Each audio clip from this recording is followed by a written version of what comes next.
하나님의 말씀 구약성경 예레미야 47장 1절로 7절 말씀이 되겠습니다.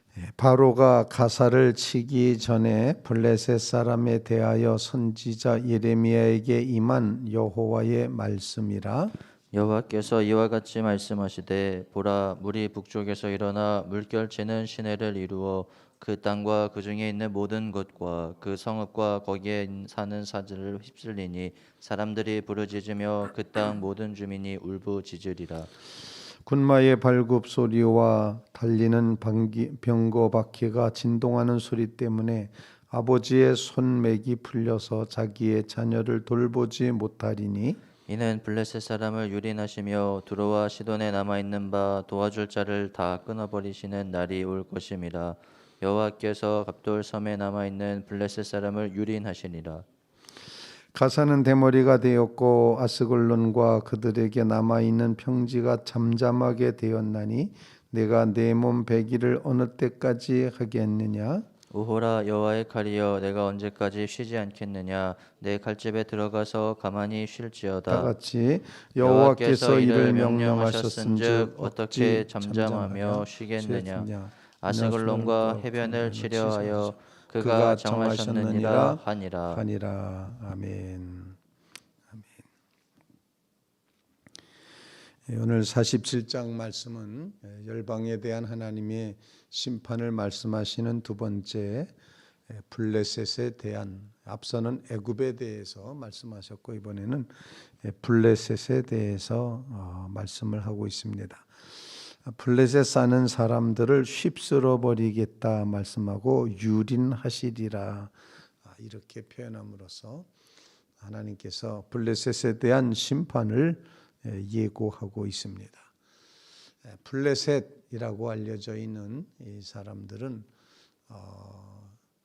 이제 철이 굉장히 많이 발전했던, 철 문화가 발전했던, 그래서 철 병거를 가지고 있었던 그런 이제 고대 중동 국가 중에서 강력한 힘을 가지고 있었던 이제 그런 이제 나라라고 볼 수가 있습니다. 대표적으로 우리는 골리앗을 생각하면 골리앗이 블레셋을 대표해서 이스라엘 백성을 괴롭혔던 그런 이야기들을 알고 있습니다. 블레셋 사람들이 오늘 본문에 나타난 것처럼 가사를 치기 전에라는 표현인데, 이것은 유다 백성의 이스라엘 백성을 쳐들어왔던 이제 사울 시대에 쳐들어왔던 엘리 제사장 시대에 쳐들어왔던 그런 이야기를 이제 표현을 하고 있는데, 그때 가사에 쳐들어와서 블레셋과 유다 백성, 이스라엘 백성들이 싸워서 이스라엘 백성들이 완전히 패배했습니다. 4,000명이나 죽게 됐습니다. 그러자 이스라엘 백성들이 왜 우리가 졌을까 생각하다가 실로에 있는 여호와의 궤를 가지고 오자. 그래서 실로에서 여호와의 궤를 이스라엘 진중에 가져왔을 때 온 백성들이 막 크게 환영하고 환호성을 울립니다. 그때 블레셋 사람들이 저 이스라엘이 왜 저렇게 소리 지르고 저렇게 환호하지라고 하면서 저들 가운데 말씀의 궤가 들어갔기 때문이다. 그래서 블레셋은 전쟁을 통해서 그 말씀의 궤를 빼앗았습니다. 이스라엘에게서 빼앗고, 그리고 그 전투에서는 3만 명이나 죽게 되는데 그 죽음 가운데 엘리 제사장의 두 아들 홈리와 비느하스가 전사를 하고 마는 그런 일이 이제 있게 됩니다. 유다 백성, 이스라엘 백성들에게서 말씀 궤를 빼앗았던 블레셋 사람들은 자신들이 섬겼던 다곤 신전에다 말씀 궤를 갖다 놨었죠. 그런데 다곤 신상이 멀쩡하게 서 있다가 이제 엎드러져 있는 겁니다. 말씀의 궤 앞에 절하는 모습으로 이렇게 구부러져 있습니다. 다시 세워놓고 이튿날 봤더니 이번엔 완전히 조각조각 나서 팔다리가 다 부서져서 그렇게 된 모습을 봤습니다. 블레셋 사람들이 야, 이거 안 되겠다, 우리 가운데 둬선 안 되겠다, 그래서 이 모든 일들이 하나님께로부터 온 것이라면 이제 막 젖 먹는 송아지를 떼어낸 그런 암소로 하여금 이 율법궤를 메어 가게끔 하자. 만약에 소가 벳세메스를 향해서 곧장 올라가면 이건 하나님의 역사다라고 판단하고, 소가 맴매하는 송아지를 향해서 다시 돌아오면 이거는 하나님도 안 계신 거고 이건 이제 우연이 되어진 것이다. 다곤 신상이 부서진 건 우연이 된 것이다. 이렇게 생각하기로 마음을 먹고 암소를 벳세메스에 올라가게 하는데, 울긴 하지만 소가 벳세메스를 향해서 곧장 올라갔다고 성경은 기록을 하죠. 그게 벳세메스로 올라가는 암소의 이야기가 되겠습니다. 이처럼 블레셋과의 관계에서는 이 같은 이야기들이 계속 진행되는데, 이스라엘 백성들을 끊임없이 괴롭혔습니다. 그중에 엘라 골짜기에서 이스라엘 백성과 블레셋이 전투를 할 때 나타났던 어린 소년 다윗은 그 거대한 골리앗을 넘어뜨렸던 그런 역사가 있었습니다. 그래서 다윗 왕 시대 이후에는 블레셋이 이스라엘의 속국처럼 살았던 이제 그런 시절도 있었습니다. 이렇게 불신앙의 다곤신을 섬겼던 불신앙의 백성 블레셋을 향하여 오늘 하나님께서 저 북쪽에서부터 쳐들어온다. 이 북쪽은 바벨론의 느부갓네살 왕을 표현하는 것인데, 그들의 병거 소리를 듣고서 사람들이 다 혼백이 나갈 것이다. 아버지가 이제 맥이 풀려가지고 그래서 자녀를 못 돌보게 될 것이다. 이렇게 표현을 하고 있습니다.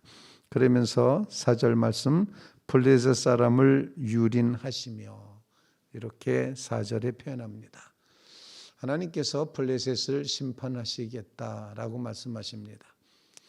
이유는 우리가 짐작하는 대로 우상 숭배의 백성, 철 가지고 사람을 괴롭히며 주변 나라를 점령해 갔던 이런 포악한 그런 블레셋, 골리앗과 같은 그런 존재, 하나님께서 그들을 심판하셨다라는 그런 사실을 보여주고 있습니다.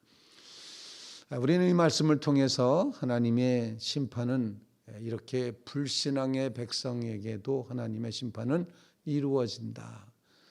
믿는 백성들도 하나님 앞에 서서 심판대에 서서 선악간에 하나님 앞에 판단을 받을진데, 믿지 않는 불신앙의 백성은 얼마나 더 큰 이제 형벌을 받을까라는 이런 생각을 하면서 하나님은 블레셋도 심판하신다.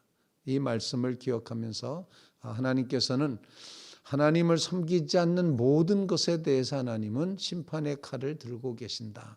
유린하신다. 휩쓸어가게 하신다. 이렇게 우리에게 가르쳐주고 있습니다. 하나님의 심판이 있다. 이방인도 심판받는다. 불신앙자도 심판받는다. 믿는 백성도 물론 심판받습니다.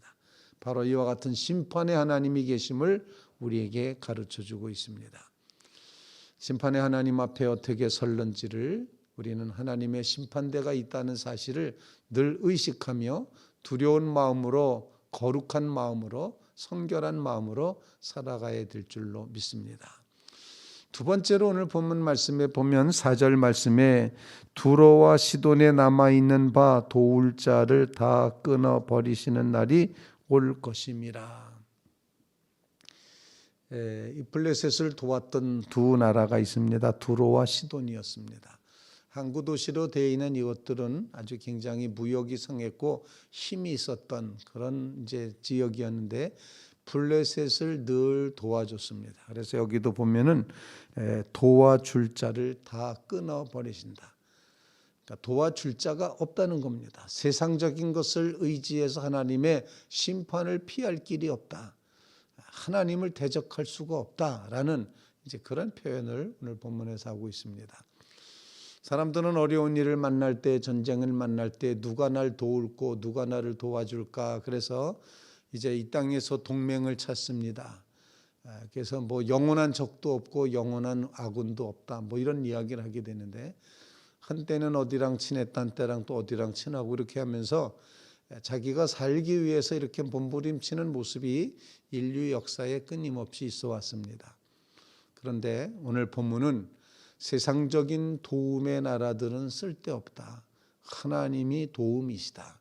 하나님의 도움을 구해야지 세상적인 것에 도움을 구해서는 결코 구원받을 길이 없다라는 것을 우리에게 가르쳐주고 있습니다.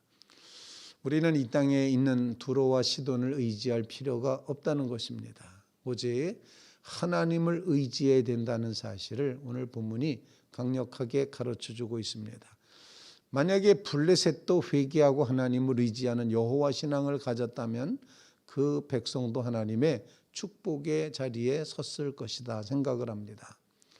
택한 백성 이스라엘도 하나님 섬기는 일에 실패하고 있지만 이방인들조차도 하나님 의지하지 않고 다른 것을 의지할 때 도울 자 없다라고 선언을 하신다는 겁니다. 그게 도움이 아니다. 참 도움은 오직 하나님께 있다라는 것을 우리에게 일깨워 주시고 있습니다. 우리는 어떤 문제를 만날 때 세상적인 것에서 해결과 도움을 구하지 않고 오직 하나님을 향하는 문제를 가지고 하나님 앞에 나아가는 믿음의 성도들 꼭 되시기를 주님의 이름으로 부탁을 드립니다. 마치 시스기야 왕이 사네립 대왕이 보낸 편지를 가지고 협박하는 편지를 들고 이제 성전 앞에 가서 이제 이사야에게 드렸던 것처럼, 그리고 하나님 앞에 기도하기를 요청했던 것처럼 문제를 들고 아버지 하나님 앞에 가는 것, 도움을 하나님 앞에 구하는 것, 이것이 참 신앙의 모습인 것을 보여주고 있습니다. 우리의 삶이 정말 하나님 앞에 정말 문제를 가지고 나와 하나님 앞에 아뢰는 이 믿음, 도울 자는 오직 하나님 한 분이십니다. 이 신앙 고백으로 살아가는 믿음의 성도들 꼭 되시기를 주님의 이름으로 부탁을 드립니다. 얻어맞고 있는 블레셋 사람들이 이렇게 얘기를 합니다. 뭐라고 얘기를 하는 거 아니? 이제 너희가 언제까지, 5절 말씀엔 너희가 언제까지 몸을 상처내면서 통곡하려느냐? 아, 주님께서 보내신 칼아, 내가 언제까지 살육을 계속하겠느냐? 제발 너의 칼집에 돌아가서 진정하고 좀 이제 그만 좀 했으면 좋겠다라고 말하지만, 오늘 본문 말씀에 있는 것처럼 이제 하나님께서 칼을 보내셨는데 그 칼이 어디 가만히 쉬고 있겠느냐? 하나님께서 정하셨다. 오늘 본문에 그렇게 말씀하고 있지 않습니까? 마지막 구절입니다. 그가 정하셨느니라. 하나님이 정하셨다면, 하나님이 결정하셨다면, 하나님이 행하신다고 하면 그 일은 이루어지는 것이다 라는 것을 우리에게 가르쳐주고 있습니다. 하나님이 정하셨습니다. 하나님이 정하셨다는 사실, 이 정하신 바는 바로 예수 그리스도를 통하여 우리를 구원하기를 정하셨고, 그 그리스도를 믿지 않는 백성들을 향하여서 심판하시기로 정하셨고, 그리고 택함받은 백성은 반드시 하나님께서 구원해 내시기로 정하셨다는 사실 꼭 기억하시면서 하나님의 결정은 바꿀 수 없다라고 하는 이런 결단의 마음을 간직하며 하나님의 뜻이 이루어지기를, 하나님의 뜻이 성취되기를 간절히 기도하는 믿음의 성도들 다 되시기를 주님의 이름으로 부탁을 드립니다. 제발 좀 이제 그만 좀 치셨으면 좋겠습니다. 그러는데 하나님이 정하셨다는 겁니다. 하나님이 블레셋을 치기로 결정하셨기 때문에 멈출 수가 없다. 결국 바벨론이 이제 느부갓네살 왕이 블레셋 땅 전체를 정복하는 역사를 보여주고 있습니다. 우리는 이처럼 하나님이 뜻하시고 정하신 바는 반드시 이루어진다는 사실을 확신하면서 하나님이 하셨습니다. 하나님이 하셨다면 옳습니다. 하나님이 모든 것의 주인 되십니다. 이렇게 고백하며 정하신 하나님, 하나님의 정하심을 굳게 의지하며 살아가는 믿음의 성도들 꼭 되시기를 주님의 이름으로 부탁을 드립니다. 하나님이 여러분들을 구원하시기로 정하셨습니다. 하나님이 여러분들을 축복하시기로 정하셨습니다. 세상의 세파가 아무리 거세게 몰아친다 할지라도 하나님이 택한 백성을 구원해 내시고 보호하시고 인도하시기로 결정하셨습니다.